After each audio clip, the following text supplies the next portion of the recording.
শুধু তাই না আমার ভাই আমার বন্ধুরা, আমরা নামাজ পড়ি, আল্লাহ কিন্তু নামাজ পড়েন না। আমরা জিকির আজকার করি, আল্লাহ জিকির আজকার করেন না। আমরা রোজা রাখি, আল্লাহ রোজা রাখেন না। বান্দা যে আমল করে স্রষ্টা সে আমল কিছুই করেন না। কিন্তু এমন একটা আমল রয়েছে যে আমলটা আল্লাহ রাব্বুল আলামিন নিজেও করেন এবং ফেরেশতাদেরকেও করার জন্য অর্ডার করে এবং বান্দাকেও পাঠ করার জন্য হুকুম করে, আর সেটাই হচ্ছে দুরূদ শরীফ। আল্লাহ রাব্বুল আলামিন বলেন, ইন্নাল্লাহা ওয়া মালাইকাতাহু ইউসাল্লুনা আলান নবী। আল্লাহ রাব্বুল আলামিন বলেন, ইন্নাল্লাহা ওয়া মালাইকাতাহু এবং আল্লাহ রাব্বুল আলামিনের ফেরেশতা সকল ইউসাল্লুনা আলান নবী। আল্লাহ রাব্বুল আলামিন বলেন, আমার নবী, আমার দোস্ত, আমার মুহাম্মদ মুস্তাফা সাল্লাল্লাহু আলাইহি ওয়াসাল্লামের উপরে আমরা দরুদ পড়ি, আর আল্লাহ পড়ি, আমার ফেরেশতারাও পড়ে। ইয়া আইয়ুহাল্লাযীনা আমানু, হে মুমিন সকল, ও ঈমানদাররা, ও আমার বান্দারা, যারা রবকে রব বলে স্বীকার করো, আমার রাসূলকে রাসূল বলে স্বীকার করো, নিজেকে মুমিন বলে দাবি করো, শুনে রাখো, শুনে রাখো, ইয়া আইয়ুহাল্লাযীনা আমানু সাল্লু, তোমরা কি করো? দুরূদ শরীফ পাঠ করো, আলাইহি ওয়া সাল্লিমু তাসলিমা। তোমরা কি করো? আমার নবীর উপরে দুরূদ পাঠ করো এবং আমার নবীর সামনে তোমরা কি করো? সালাত পাঠ করো, দুরূদ শরীফ তেলাওয়াত করো বেশি বেশি পরিমাণে।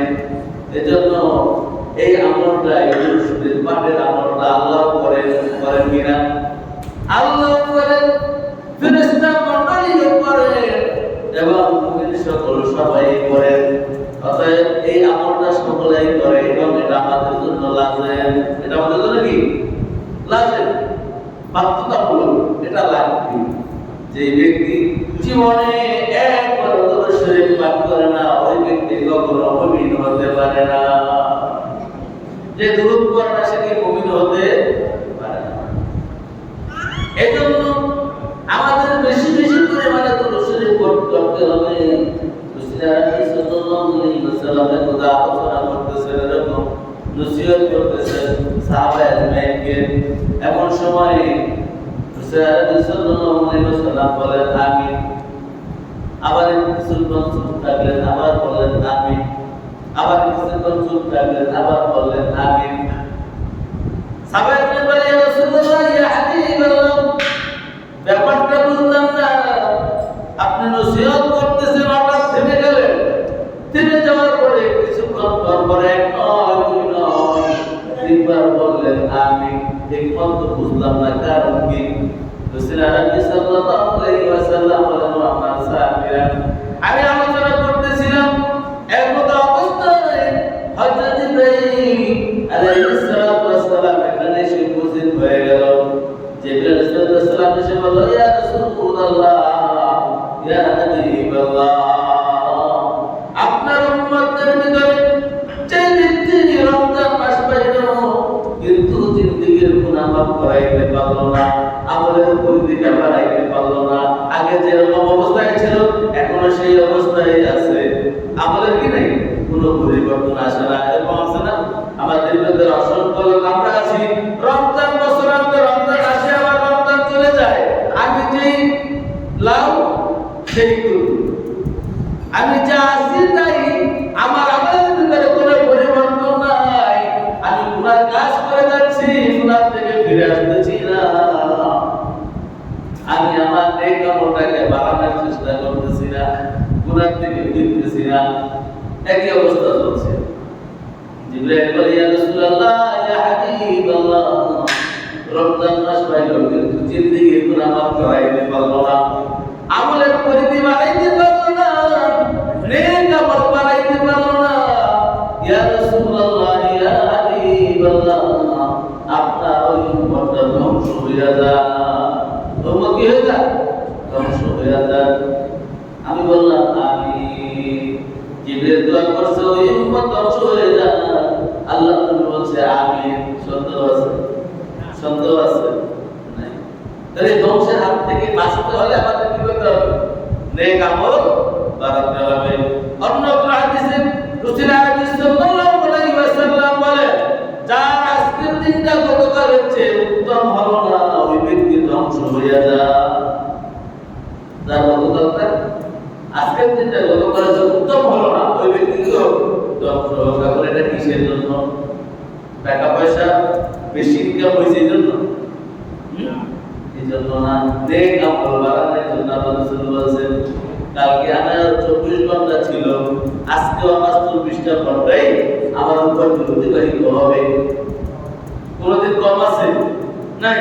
প্রত্যেকটা দিনে কি রাত দিন মিলে 24 ঘন্টাই অতিবাহিত হচ্ছে। এই 24টা ঘন্টা কত? কালকে আমি যতটুকু আমল করেছি, আজকে যদি তার থেকে বেশি আমল করতে না পারি, ধ্বংস আমার জন্য অনিবার্য। ধ্বংসের হাত থেকে বাঁচতে হলে নেক আমল আমাকে দৈনন্দিন বাড়াতেই হবে।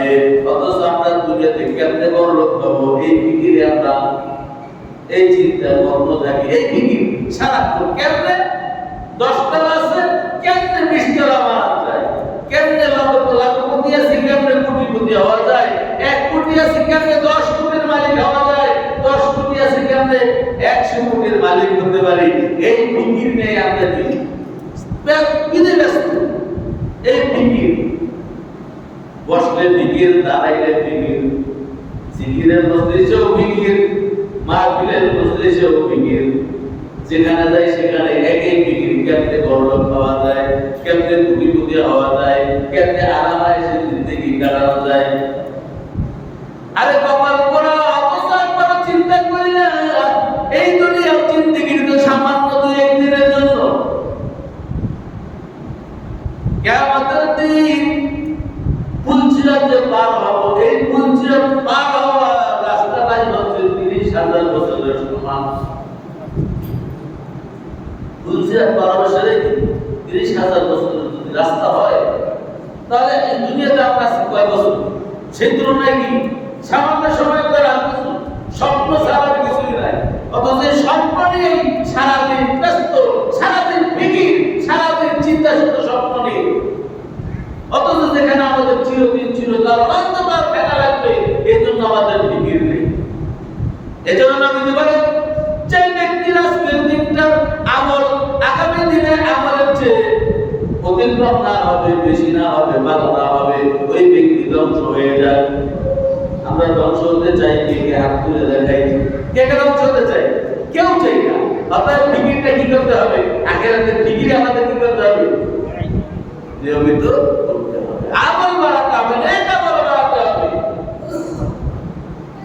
জিকির আজকার আমাদের বাড়াতে হবে, তাসবিহ তাহলিল বা কোরআন তেলাওয়াত, নফল নামাজ, ইবাদত বন্দেগী কি আস্তে আস্তে বাড়াতে হবে। একবারে বুজুর্গ হওয়া সম্ভব না, একবারে বুজুর্গ হওয়া কি সম্ভব না। এটা শয়তানের একটা ওয়াসওয়াসা। শয়তান আপনাকে বলা, আরে কি হয়েছে বয়সের, এখনো তো দাড়ি পাকে নাই, এখনো তো চুল পাকে নাই, বয়স তো হয় নাই, বয়স হোক এরপরে কি আমল করো। আসলে গেল অনেক আছে, কিন্তু তাকে শয়তানের একটা ওয়াসওয়াসা। যে ব্যক্তি শুরুতে করতে পারে সে শেষেও পারে না। এজন্য একটা প্রবাদ আছে, মুরব্বীরা বলে 9তে না হইলে 90তেও হয় না। আর আপনি যে আপনি যে আমরা ফিকির করতেছে বয়স হলে করবো, এই বয়স পর্যন্ত যে বেঁচে থাকবো, এটা লিখিত কোনো দলিল কি আপনার আমার কাছে আছে? আছে? কারো কাছে নাই। তাহলে কেমনে বলি যে আজকে না কালকে করবো? এজন্য দুনিয়ার আমলের ক্ষেত্রে বলা হয়েছে, দুনিয়ার আমলটা এমন ভাবে চলো, মনে থাকবা, মনে রাখবা, তুমি অনেক দিন বেঁচে থাকবা, অনেকদিন বেঁচে থাকবা, অতএব তুমি দুনিয়ার কাজ করার সময় পাইবা।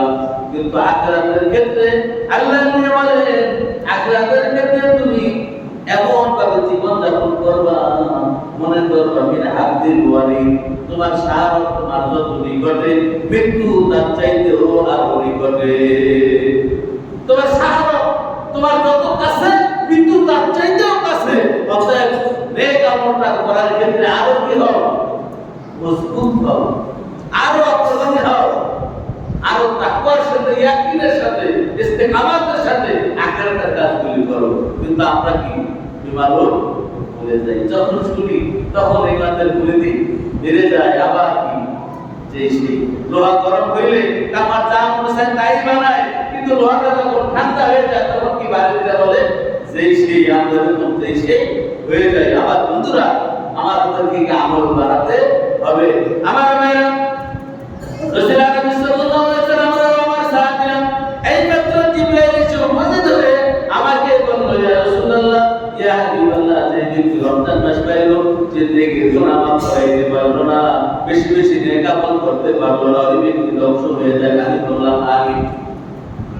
দ্বিতীয়বারে জিবরাইল বলে, ইয়া রাসূলুল্লাহ, ইয়া হাবিবাল্লাহ, যে ব্যক্তির কাছে তার মা বাবা উভয় অথবা একজন, মা বাবা দুইজন পাইল অথবা একজন পাইল, মাকে পাইল অথবা বাবাকে পাইল, এই দুইজন অথবা একজন মা বাবা পাওয়ার পরেও যে ব্যক্তি জান্নাতের সার্টিফিকেট অর্জন করতে পারলো না, জান্নাত কামাই করতে পারলো না, ওই ব্যক্তি ধ্বংস হয়ে যাক। আমি বলছি আমি। যে ব্যক্তি মা বাবা পাইলো, বাবার খেদমত করে, মা বাবাকে সন্তুষ্ট করাইতে পারলো না, ওই ব্যক্তি হয়ে যায় ধ্বংস হয়ে যায়। এজন্য রাসূল আকরাম সাল্লাল্লাহু আলাইহি ওয়াসাল্লাম বলেন যে রব্বি ফি রিদাল ওয়ালিদাইন ওয়া সাখাতা রব্বি ফি ওয়া সাখাতাল ওয়ালিদাইন।